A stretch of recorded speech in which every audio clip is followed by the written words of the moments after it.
Olá e obrigada por assistir ao seminário sobre hermenêutica bíblica. Estamos na metade do nosso seminário e é uma honra ter você conosco. Unindo-se a mim agora está o Dr. Frank Hazel, diretor associado do Instituto de Investigação Bíblica.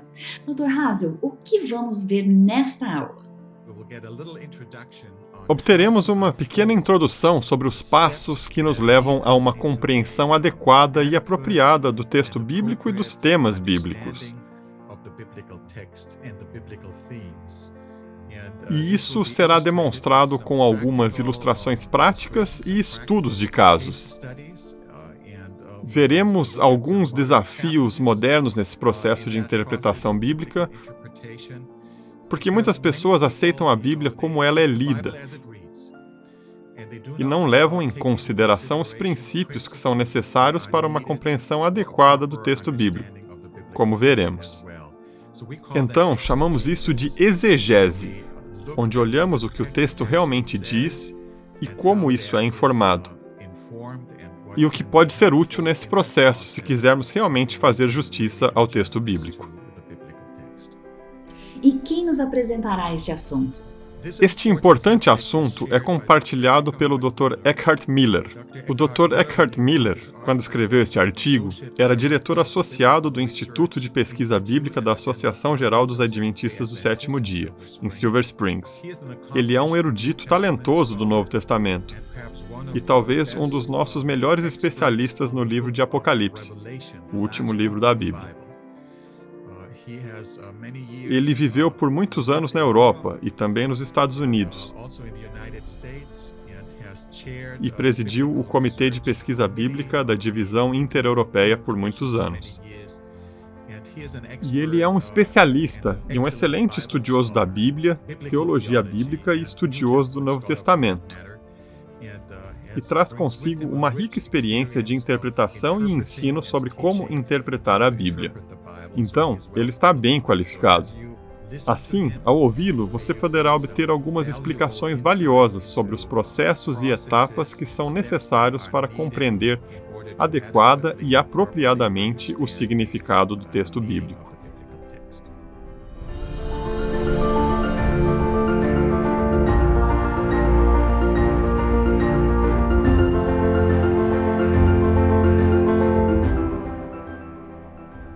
Unindo-se a nós agora está o Dr. Eckhart Miller para explorar os princípios de interpretação bíblica.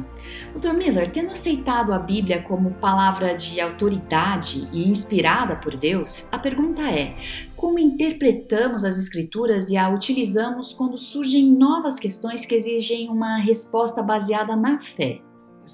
Veja, acho que o que tenho visto ao longo dos anos na Igreja Adventista, com os membros da igreja, mas também com os líderes da igreja e assim por diante, estamos muito concentrados no texto bíblico, o que é bom, mas existem questões que não podemos resolver apenas com o texto bíblico, ou pelo menos não diretamente. Portanto, normalmente há um ditado que diz: dê-me um texto bíblico e estou bem. Mas enfrentamos problemas em que você não tem texto, não há um único texto. E alguns desses problemas são antigos, na verdade. E alguns deles são problemas mais recentes. Portanto, dê-me um texto que diga: não fumeis. Não existe nenhum texto como esse nas Escrituras. Ou não use drogas. Não há nada assim nas Escrituras. Portanto, a questão é como lidamos com essas questões e como devemos lidar com isso. Existem diferentes abordagens que as pessoas adotam em relação a essas questões, e são muitas. O que estou sugerindo neste artigo, e isso não é nenhuma novidade, acho que está apenas um pouco mais claro, é que temos que distinguir entre estudos de passagens bíblicas. Portanto, temos uma passagem bíblica de textos bíblicos. Queremos entender isso, certo? Vamos lá. E chamamos isso de exegese. Você tem o texto bíblico, você faz a exegese, você usa princípios para interpretar esse texto. Você pode ir um pouco mais longe e perguntar: quais são os temas dessa passagem? Chamamos isso de teologia, ou temas teológicos que estão contidos nesta passagem. E então, como aplicamos o texto a nós hoje? Por exemplo, se você tem um sermão baseado em um texto e tem pregadores, ou seja, pastores que amam pregar sobre textos bíblicos, outros não falam muito sobre texto, eles usam tópicos. Sim, mas se você tem um texto bíblico, agora você usa certos princípios para tentar entender o texto. Por que precisamos entender o texto? Em primeiro lugar, se você me enviou uma carta, eu lerei a carta e, quando receber a carta, vou interpretar automaticamente. Vou me perguntar, o que Larissa quer me dizer? Posso entender o texto ou posso entendê-lo mal, dependendo de vários fatores. Se eu tiver uma conversa com alguém, vocês podem facilmente interpretá-la mal, mas interpretamos automaticamente. Fazemos isso também com as Escrituras. Entretanto, se você não está ciente disso, você pode seguir um caminho que é uma injustiça para com as Escrituras. Em outras palavras, estamos lendo nossas ideias nas Escrituras. Sabe?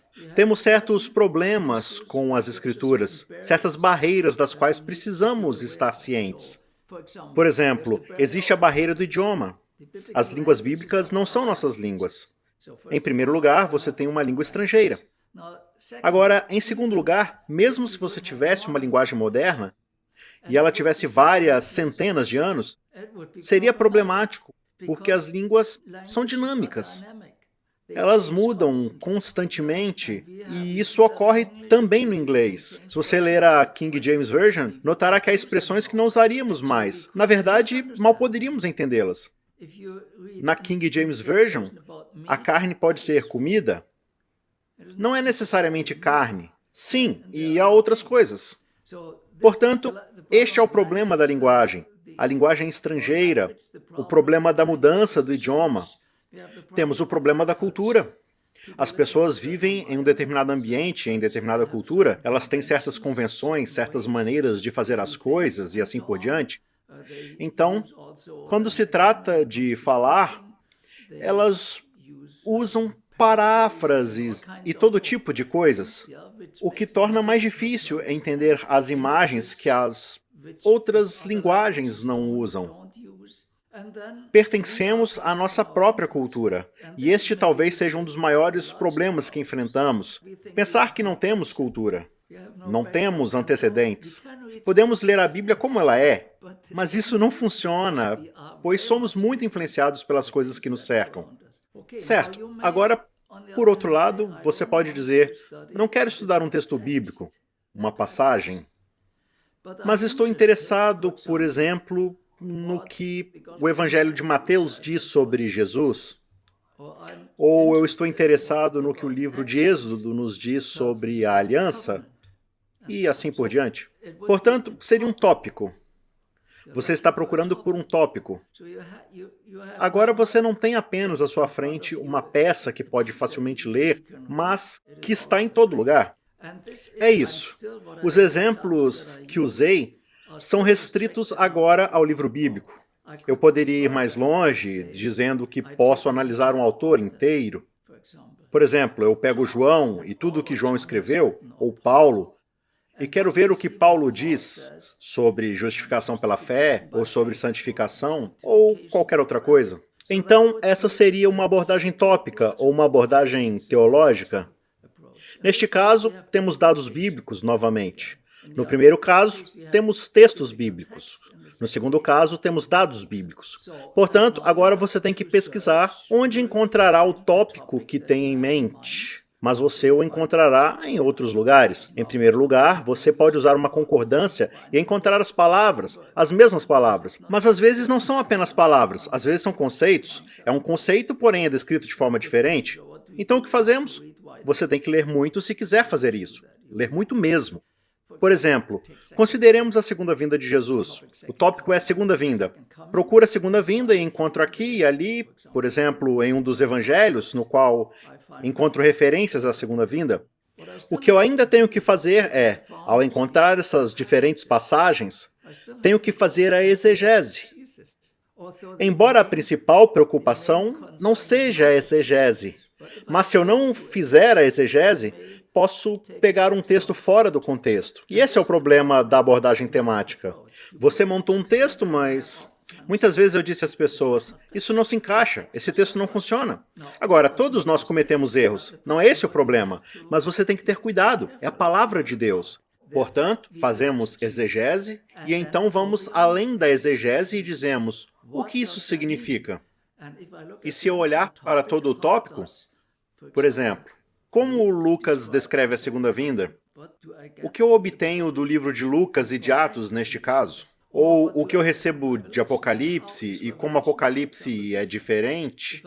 Se eu for ao Evangelho de João, não há quase nada sobre a segunda vinda, mas os que chamamos de evangelhos sinópticos, Mateus, Marcos e Lucas, falam bastante sobre a segunda vinda.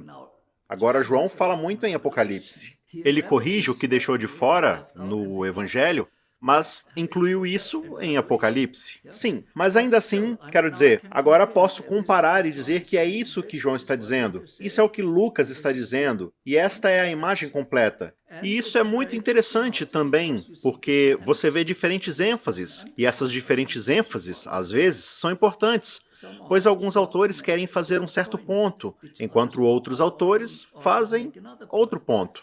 Então isso é muito rico. Portanto, esta é a segunda abordagem, certo? No primeiro temos uma passagem. No segundo temos um tópico que chamamos de teologia, estudo teológico. Portanto, dessa forma, vamos a lugares diferentes. Mas, ainda assim, se encontrarmos as diferentes referências em diferentes textos, cada um, temos que investigar antes de tirar conclusões. E com a teologia também. Se você tiver o quadro completo e disser que isso é o que a Bíblia ensina sobre segunda vinda, então ainda se pode aplicar isso. O que isso significa para mim? A aplicação sempre deve ser baseada no texto. Eu vi algumas vezes que em certos sermões se tem uma explicação maravilhosa, mas às vezes se pula para a aplicação e a aplicação não está mais relacionada ao texto. É outra coisa, é uma bela peça, talvez, feita pelo pastor, que não tem nada a ver com o texto original. Eu acho que isso é uma pena. A terceira abordagem são tópicos modernos, ou tópicos que não encontramos nas Escrituras. Deixe-me dar a você alguns exemplos. Eu mencionei fumar e mencionei drogas, mas existem muitas coisas modernas, mais modernas. O que fazemos com a pesquisa com células tronco embrionárias? Porque se tem um embrião, devemos fazer isso? É vida, não é? O que fazemos com isso? Alguns diriam que não fazemos pesquisa com células tronco embrionárias. Fazemos outras pesquisas com célula tronco, mas não embrionárias. Mas como decidimos? Esta é uma questão moderna, e não há nada nas Escrituras que diga diretamente que a pesquisa com células tronco embrionárias é algo certo ou não. O que fazemos com a clonagem humana? Quer dizer, você já tem clonagem de animais? Talvez não estejamos muito longe de ter clonagem humana, ou ciborgues, ou esses seres mistos que têm parte máquina, parte ser humano. O que podemos dizer sobre isso? E a inteligência artificial? Isso é bom? Não é bom? Quanto investimos nisso? Como somos cuidadosos? Isso é ameaçador, não é? Como podemos avaliar isso de uma perspectiva bíblica? E quantas redes sociais? A mídia social pode ser muito benéfica e pode ser muito ameaçadora e prejudicial. Conheço, por exemplo, uma irmã que vem à nossa classe da escola sabatina.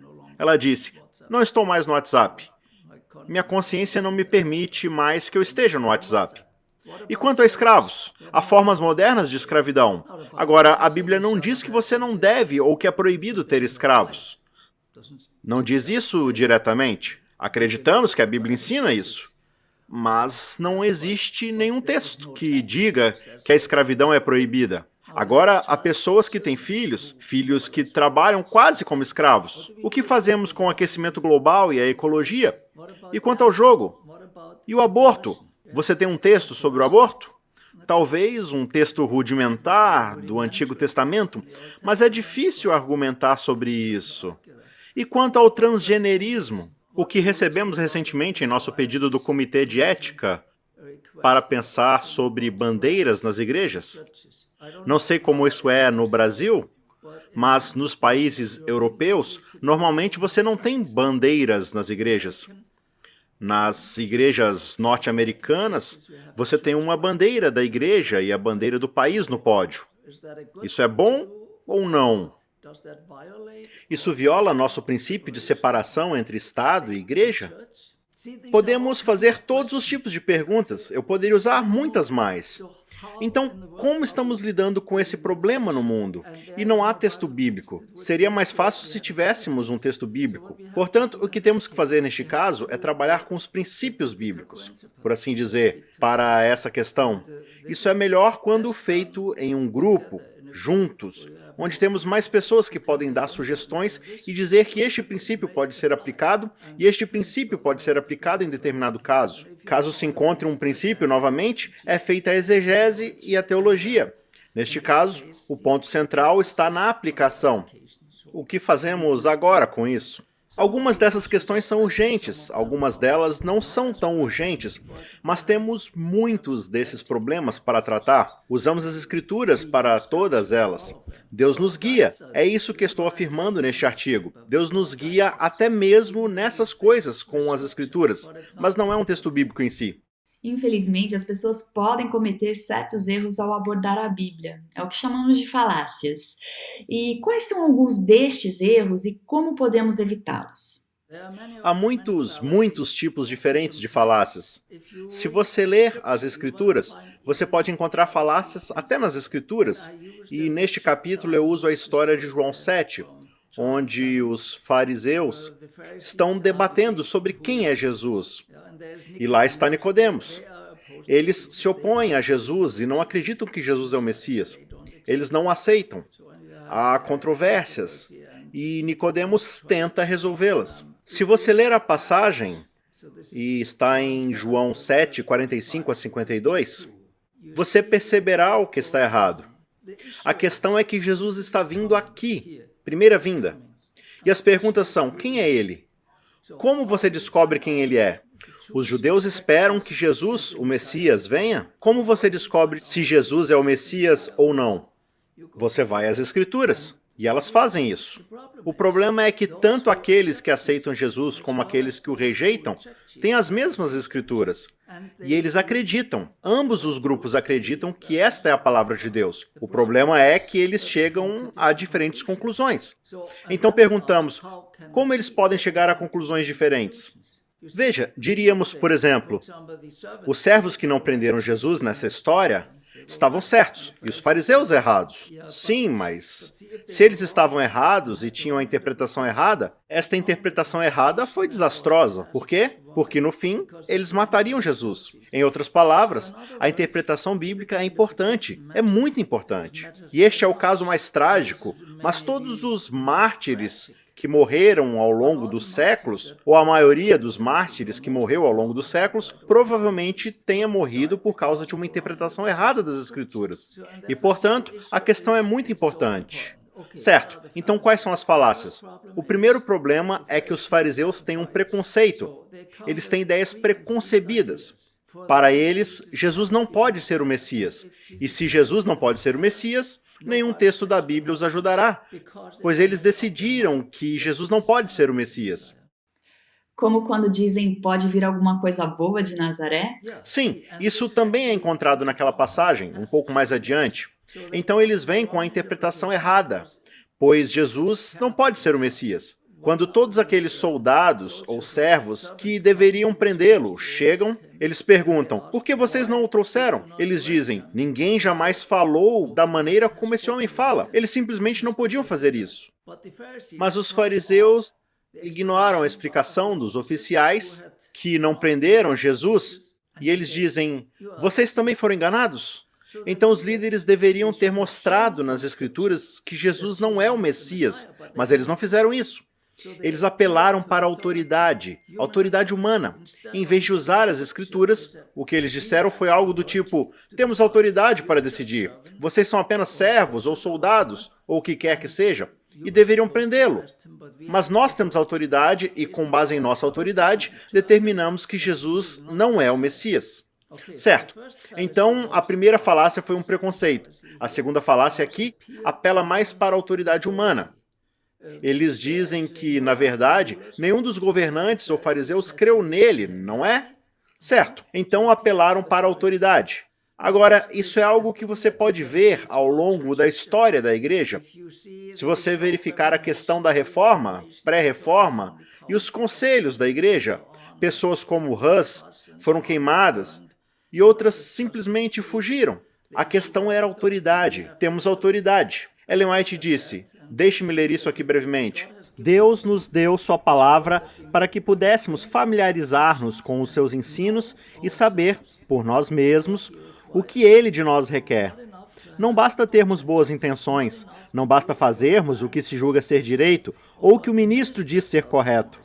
A salvação de nossa alma está em jogo e devemos examinar as Escrituras por nós mesmos. E então ela diz em outro lugar, foi-me mostrado que o julgamento de nenhum homem devia render-se ao julgamento de outro. Portanto, isso não significa que não devemos falar um com o outro. Muito pelo contrário, devemos ouvir uns aos outros. Mas no fim, temos que tomar nossas decisões. Então, há uma terceira falácia. Portanto, há o problema de uma posição majoritária, ou o que acabamos de discutir, ou seja, fazem pressão em Nicodemos para subscrever a posição deles. Você verá o preconceito novamente, porque Nicodemos defende Jesus. Disseram então, você também é da Galileia? Vê o problema aqui? E o que ocorre aqui é que há um termo em latim, um termo que em teologia chamamos de um argumento ad hominem. Portanto, um argumento ad hominem não é um argumento sobre o assunto, mas sobre a pessoa. Você vê isso também na política, infelizmente? Você não está falando sobre o assunto que está sobre a mesa. Você apenas tentou encontrar defeitos na vida da outra pessoa e tentou desacreditá-la. E quando chega o pior argumento ad hominem é a perseguição e o martírio. Então você tem uma quarta questão aqui nesta passagem. É interessante você encontrar. Eu encontrei 5 questões, e isso é o que chamamos de argumento do silêncio. Um argumento do silêncio é quando se argumenta não sobre o que o texto diz, mas sobre o que o texto não diz. Agora, em alguns casos, não temos outra opção, mas é preciso ser extremamente cuidadoso. Não se pode basear um caso no que não é dito. Deve-se basear um caso no que é dito. E isso acontece aqui também. Os fariseus afirmam, da Galileia não surge profeta. Não existe texto bíblico. E, por falar nisso, eles estão errados. Eles podem basear isso no texto em Miqueias 5:2, que diz que o Messias precisa nascer em Belém, mas não há nada na Bíblia que diga que o Messias não teria vindo de Belém e Nazaré. Como eles não sabem disso, então é um argumento do silêncio. Isso acontece muitas vezes ao interpretar-se as Escrituras. Você baseia seu argumento no que não está nas Escrituras, ao invés de basear no que está nas Escrituras. Alguém escreve, neste caso, eles enviaram Nicodemos às Escrituras. Os fariseus enviaram Nicodemos às Escrituras para descobrir não tanto o que as Escrituras diziam, mas o que eles achavam que o texto não dizia. Sim? Então aí está o problema. E o último aqui nesta passagem, porém há muitos mais, eu poderia dizer que é a falha em compreender a complexidade da verdade. A verdade às vezes é mais complexa do que pensamos. A verdade pode ser simples, mas também pode ser complexa. Há muitas coisas que não podemos entender como cristãos. Você entende Deus completamente? Eu não.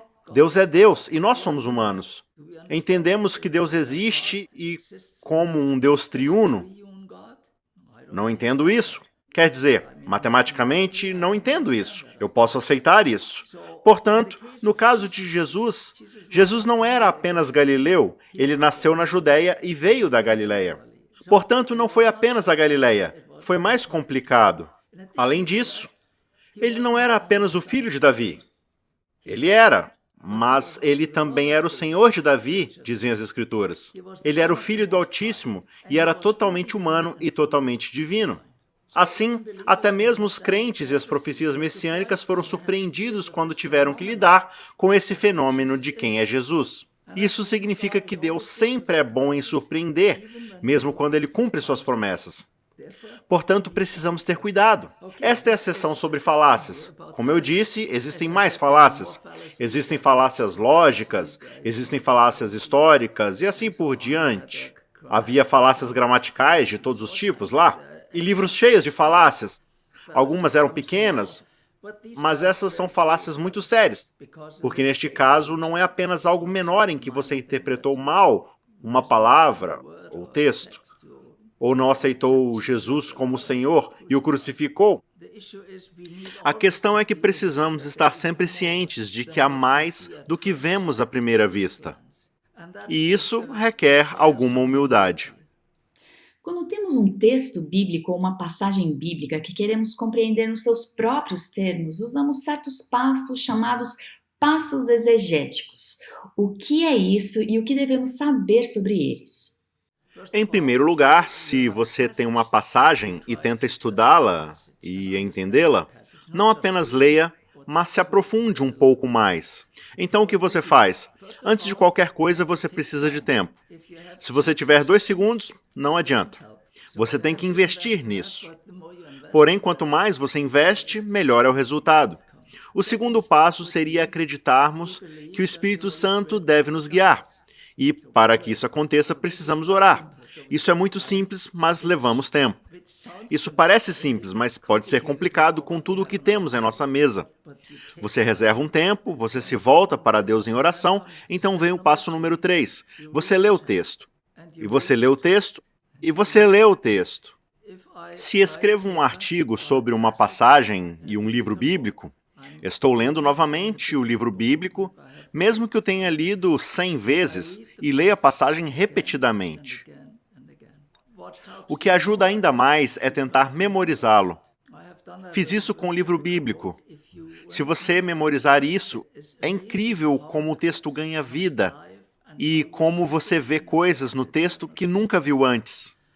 Quando eu dou um curso que tem a ver com exegese, por exemplo, em Apocalipse, os alunos têm que ler o livro. Eu dou tempo a eles para lerem devagar, e então eles têm que ler o livro em uma aula. E se eles sabem grego, devem ler também em grego. Isso é muito importante. Leia não apenas uma vez, leia de novo e de novo.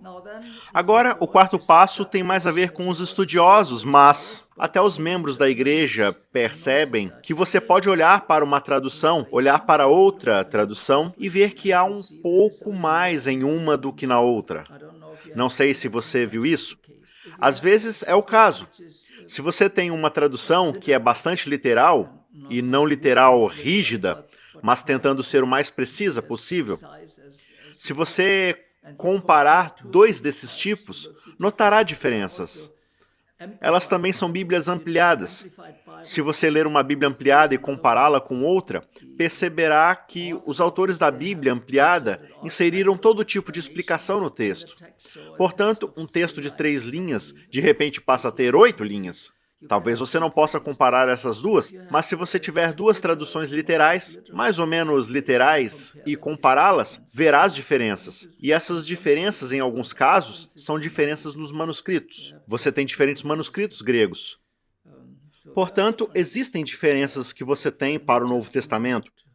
Milhares de manuscritos, 99% dos casos que não fazem uma diferença teológica, mas existe um. Dou-lhe brevemente um exemplo para que você entenda o que estou falando. Então aí está o filho pródigo. Finalmente ele acaba de desperdiçar todo o dinheiro dele com os porcos. Há um manuscrito desse texto que diz que ele queria se satisfazer com a comida dos porcos. E o outro manuscrito diz que queria encher o estômago. E a terceira leitura diz que ele queria se satisfazer e encher o estômago. Teologicamente não é uma diferença, mas para nós, um desses manuscritos deve ser o preferido. Eu diria que está aqui o número 4. Encontre as melhores leituras possíveis. Existem certos princípios para fazer isso.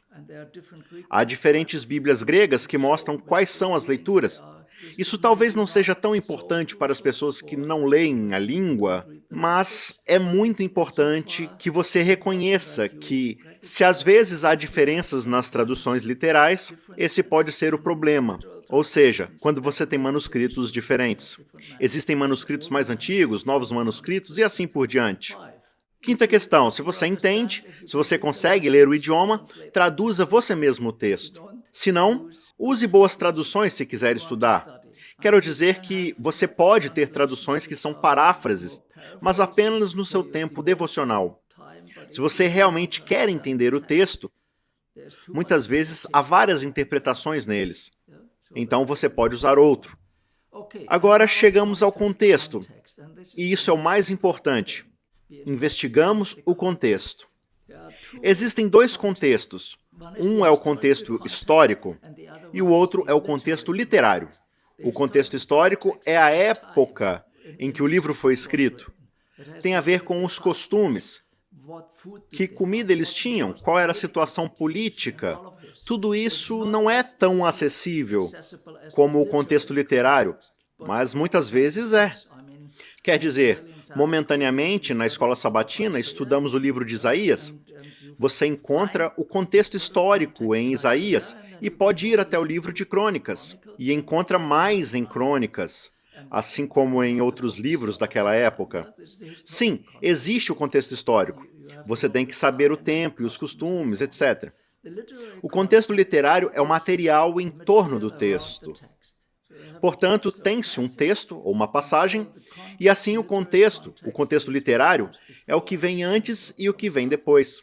Existe o contexto, e existe um contexto maior e um contexto menor e imediato. Portanto, o contexto imediato pode ser, por exemplo, se você tem uma passagem em um capítulo, ele seria o capítulo. O contexto maior seria o livro inteiro, e o contexto maior seria a Bíblia inteira. Se você não for cuidadoso com o contexto, você pode entendê-lo completamente errado. E hoje, diríamos que até o significado das palavras é determinado mais pelo contexto do que pelo léxico. Isso também ocorre em nossa língua.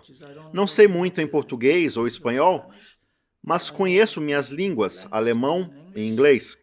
Você tem termos que se aplicam a coisas completamente diferentes. Então, qual é o significado agora? Depende do contexto. E esse é o mesmo problema aqui na Bíblia. Quando olhamos para o contexto, é bom tentar fazer um esboço mental. Se você fizer isso frequentemente, será mais fácil. Você verá o fluxo da discussão. Em alguns casos, você precisa se perguntar onde começa uma passagem e onde termina a passagem, por exemplo, em Apocalipse, porque se você tem uma série e você tem outra série, elas estão travadas juntas ou são paralelas? Você também tem que se perguntar, que tipo de literatura é essa? Vou te dar um exemplo. O livro de Daniel começa com uma narrativa. História, capítulo 1, capítulo 2, você tem uma história novamente. Mas nessa história você tem uma visão que é diferente. E essa visão é uma profecia, até mesmo uma profecia apocalíptica. Então você continua, o capítulo 3 é uma narrativa. Novamente o capítulo 4 é narrativo, mas no capítulo 4 você tem Nabucodonosor e Daniel tem que dizer a Nabucodonosor que ele viverá entre os animais por 7 anos. Aqui você tem uma profecia, mas esta é a chamada profecia clássica e profecia moderna apocalíptica. Os 7 anos não são anos proféticos, são 7 anos literais. E então você continua. Se você for ao capítulo 5, narrativa, 6, narrativa, capítulo 7, profecia apocalíptica até o fim do livro. E isso faz a diferença. Isso realmente faz diferença. Há uma diferença se você tem um poema ou se você tem um texto simples, se você tem um texto legal ou tem um provérbio, etc. Um provérbio muitas vezes generaliza, e isso descreve a regra geral. Pode haver exceções à regra geral, e esta é a parte mais importante da interpretação das Escrituras, o contexto. O contexto menor, o maior e assim por diante. Agora, depois que isso é feito, vem outro, e há muito mais a ser dito. Mas aí vem a etapa de análise do texto. Então você começa de fora e se move para dentro, para o centro, certo? Então você chega ao texto. Você lê o texto antes, você também lê o contexto. O que você faz? Novamente, pode ser muito útil delinear o texto, porque então você verá coisas no texto que, de outra forma, negligenciaria. O que você faz?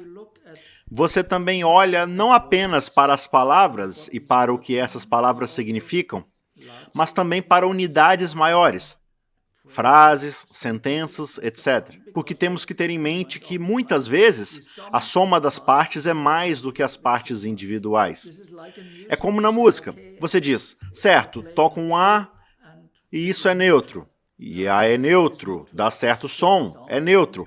Agora, se eu tenho uma composição, uma sinfonia, esta é uma história completamente diferente. Se eu tenho uma peça de xadrez, também é uma história diferente. Portanto, você ainda tem as partes individuais, mas o todo maior é algo que pode ser completamente diferente da parte individual.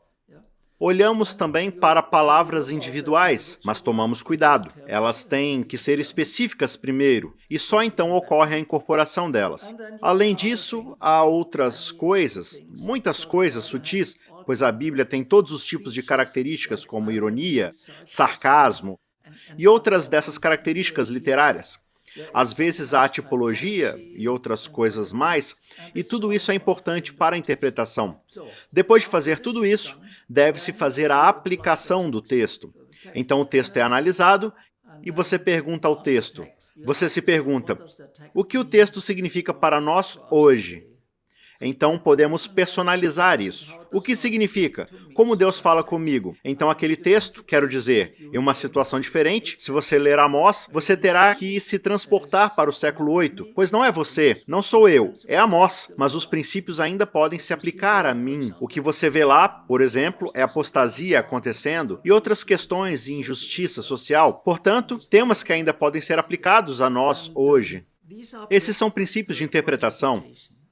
Eu os resumi muito brevemente, mas há mais a fazer. Se você fizer isso e tentar dar um passo para trás, ninguém será completamente objetivo. Mas se você tentar e seguir esses princípios, torna-se mais objetivo. Não temos a tendência de ler nossas próprias ideias no texto e depois proclamá-las como o significado do texto. Mas a questão é que não é apenas isso. A questão é realmente entender a palavra de Deus, aprendê-la mais profundamente. Para mim, é sempre incrível. Mesmo que eu tenha estudado os textos com frequência, gosto disso porque sempre há mais. E não é só isso, mas há mais. Não é apenas curiosidade, mas a questão é conhecer a Deus e conhecer Jesus. E é isso que acontece quando reservamos tempo para as Escrituras. Obrigada, Dr. Miller, e obrigada a você por participar. Até a próxima!